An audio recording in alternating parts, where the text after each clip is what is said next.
আমার চ্যানেল মিষ্টি ক্ল্যাম্পে সবাইকে স্বাগত জানিয়ে আমি আজকের ভিডিও শুরু করছি। আজ আমি আপনাদের সামনে ধাবা স্টাইল ডাল পালং রেসিপি তুলে ধরব।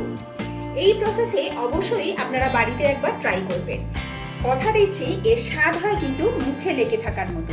আর এই প্রসেসে আপনি বাড়িতে বানালে আপনার বাড়ির মেম্বাররা বারবার আপনার কাছে এই রেসিপি খাওয়ারই আবদার করবে।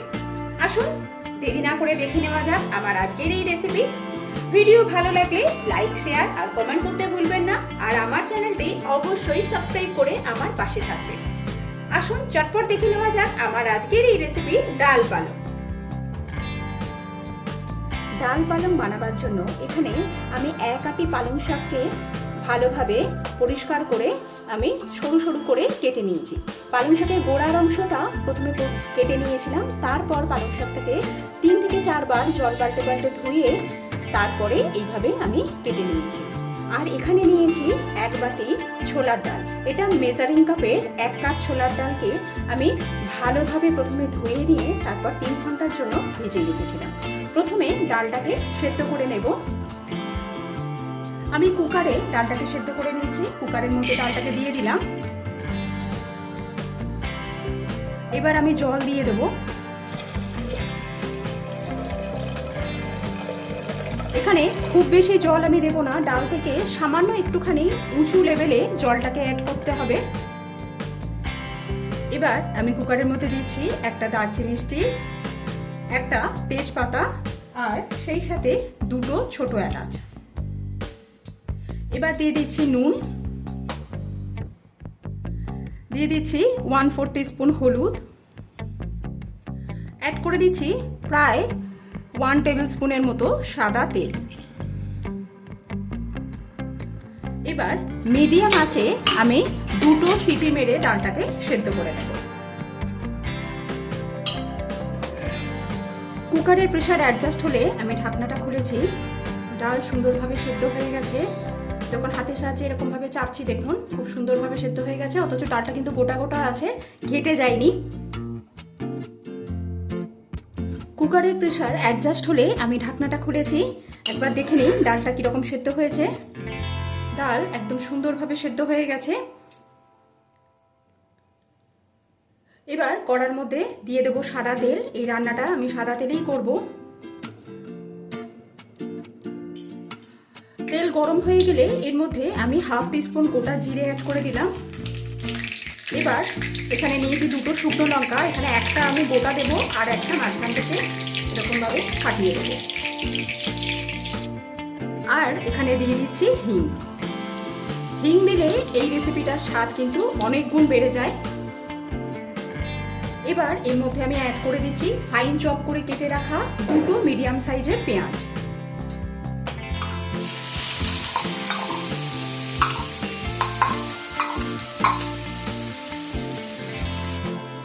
এবার পেঁয়াজটাকে হালকা করে একটু ভেজে নেব।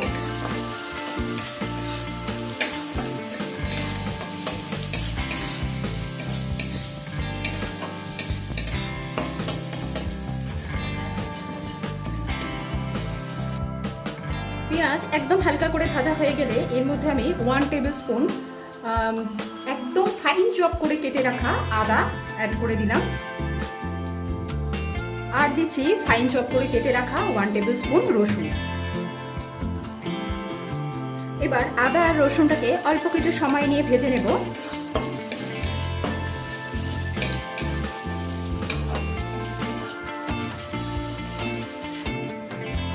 আদা রসুন ভাজা হয়ে গেলে এর মধ্যে আমি টমেটো কুচি অ্যাড করে দিচ্ছি। এখানে আমি একটা মিডিয়াম সাইজের টমেটোকে ছোট ছোট টুকরো করে কেটে নিয়েছি, এটাকে আমি অ্যাড করে দিলাম।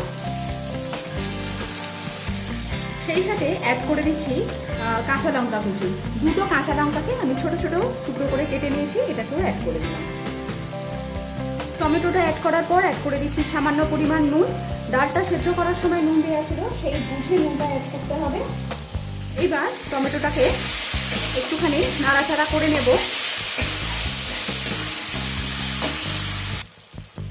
কয়েক সেকেন্ড টমেটোটাকে একটু নেড়ে চেড়ে নেবার পর এতে আমি একদম সামান্য পরিমাণ একটু জল অ্যাড করে দিচ্ছি, যাতে টমেটোটা খুব ভালোভাবে গলে যায়।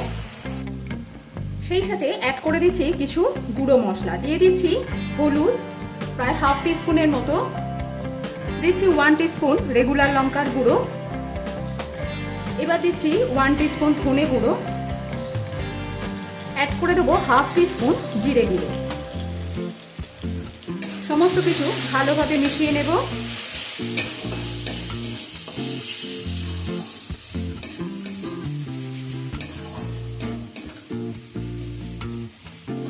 আমি লো টু মিডিয়াম ফ্লেমে এটাকে কভার করে দিয়ে ভালোভাবে মশলাটাকে কষিয়ে নেব।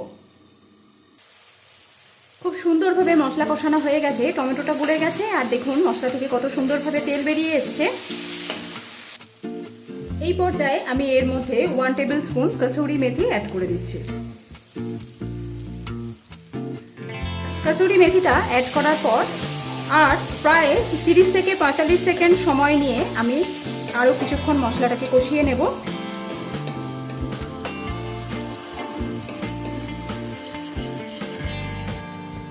এবার আমি এর মধ্যে কেটে রাখা পালং শাক অ্যাড করে দিচ্ছি।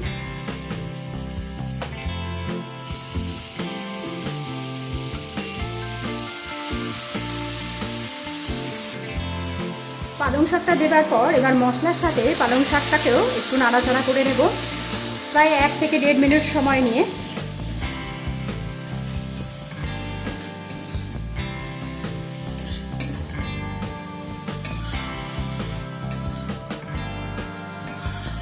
এই সময় গ্যাসের ফ্লেমটা কিন্তু আমি মিডিয়াম টু হাইতে রেখেছি, না হলে শাক থেকে প্রচুর পরিমাণে জল বেরিয়ে যাবে। প্রায় 1.5 থেকে 2 মিনিট সময় নিয়ে আমি ভালোভাবে মশলার সাথে শাকটাকে কষে নিয়েছি।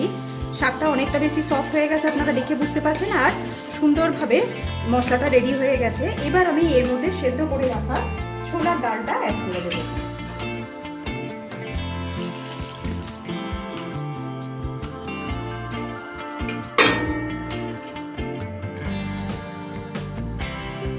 ছোলার ডালটা দেওয়ার পর একবার সমস্ত কিছু মিশিয়ে নিচ্ছি।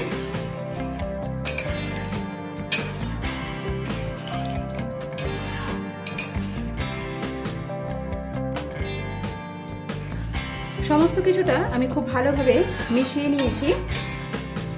এখানে আমি আর এক্সট্রা জল ব্যবহার করছি না, তবে আপনারা যদি মনে করেন আর একটু ডালটা পাতলা করবেন, সেক্ষেত্রে এখানে গরম জল ব্যবহার করবেন। এইভাবেই আমি এটাকে 3 থেকে 4 মিনিট ফুটিয়ে নেব। এখানে কিন্তু আমি আর ঢাকনা দেব না, এইভাবেই খোলা রেখে আমি এটাকে ফুটিয়ে নিচ্ছি। 4 মিনিট হয়েছে, এবার আমি গ্যাসের ফ্লেমটাকে অফ করে দিচ্ছি, দিয়ে কড়াটাকে আমি পাশের ওভেনে শিফট করে দিচ্ছি। এখানে আমি একটা তড়কা বানাবো। এখানে আমি একটা ছোট পাত্র নিয়ে নিয়েছি, এর মধ্যে আমি 1.5 টেবিল স্পুন ঘি অ্যাড করে দিচ্ছি।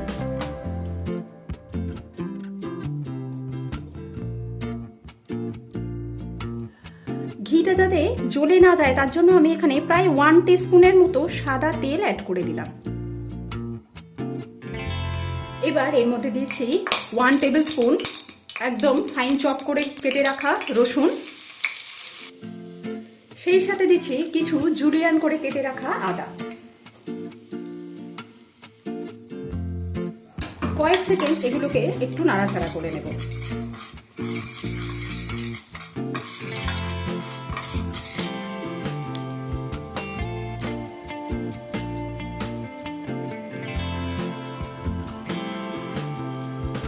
কয়েক সেকেন্ড পরে আমি এখানে গ্যাসের ফ্লেমটাকে অফ করে দেব। অফ করে দেওয়ার পর এর মধ্যে আমি অ্যাড করে দিচ্ছি 1 টিস্পুন কাশ্মীরি লঙ্কা। একবার এরকমভাবে নাড়িয়ে নেব।